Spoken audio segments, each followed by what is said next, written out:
In a candid interview at former Mayor Joseph P. Riley Jr.'s favorite iconic places in Charleston, the eldest son of the former mayor speaks exclusively with News 2 about his father's memoir, Windows on Washington Square, as it is released to the public tonight. And here's the book right here. For more than 40 years, Mayor Riley led Charleston through decades of growth, crises, and renewal. And because the 83-year-old is courageously battling Alzheimer's disease, Bratton Riley talks about Mayor Riley's legacy and his life and love of public service. Gazing out at Washington Square, the park that lay in the shadows of Charleston City Hall, the oldest son of Charlotte and Joseph P. Riley Jr. thinks about being the son of a history maker. People ask me all the time, it's like, what was it like being the son of a mayor? And I'm like, I don't know. I don't have anything to compare it to. Bratton Riley was only 2 years old when Mayor Riley was elected in 1975. Younger brother Joseph III was born 2 years later. He was home for dinner, for every night other than when they had city council meetings. And he knew, how to get into it. If a function was at 6, made sure he met the host and hung out with them for a little bit, and then he would slide out the back door. Riley explained the Brooklyn Dodgers-loving Citadel graduate was a 32-year-old attorney and former South Carolina state representative when he became Charleston's 60th mayor. The vision was there from the get-go. Expand parks, make Charleston inclusive, curb crime, and heal civil rights wounds. It was the first year that, we had equal African American and white representatives on city council, and prior to that, city council was basically all white. Riley says his father met opportunities and obstacles at every endeavor. He hired the first woman fire chief, Karen Brack, in 2012, but 30 years earlier, in 1982, Mayor Riley blazed a trail and caught heat for hiring an African American Jewish police chief, Reuben Greenberg. My dad caught a lot of flack for that. Did he from really? The white racist community.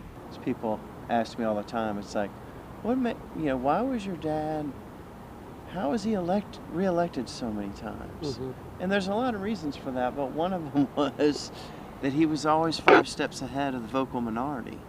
We return to the office where Mayor Riley's tenure saw other landmark decisions that reshaped the city's economic and cultural life. The Charleston Place Hotel spurred a downtown revival. He rejuvenated the Spoleto Festival, turning Charleston into a global art stage. And in the face of unimaginable loss, the mayor led with correction and comfort. And we look at the tragedy of this Sofa Superstore fire. There were a lot of lessons learned from the mistakes that were made in that process.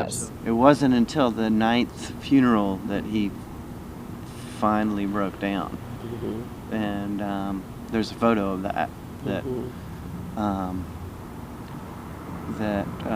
an AME pastor took.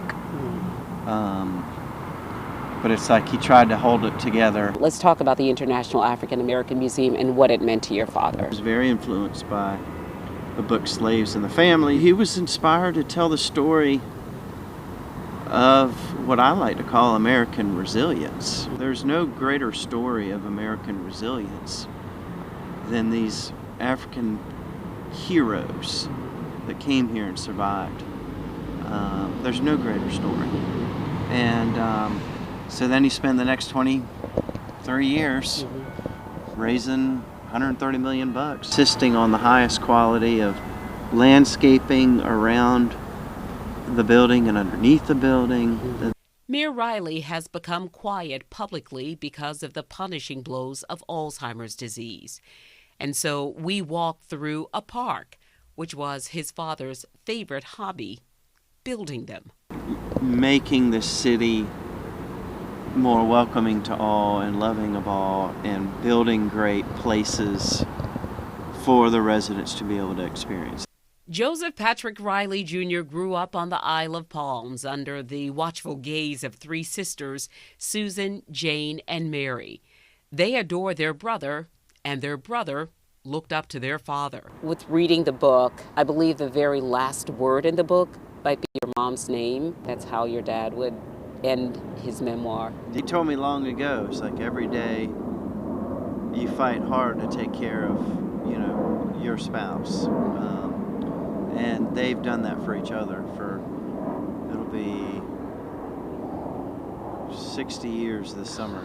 In the pages of his memoir, Windows on Washington Square, Mayor Joseph P. Riley Jr.'s steadfast stewardship endures, and his hope for equity and inclusion for everyone is presented with clarity and conviction. Mayor Riley's memoir, Windows on Washington Square, here's the book right here, is an account of affecting culture and the human toll of long-term service. It is a masterclass in building a city in the voice of the man who did the work for 40-plus years. And tonight, a discussion and the official release of the book is happening at the Dock Street Theater at 7 p.m.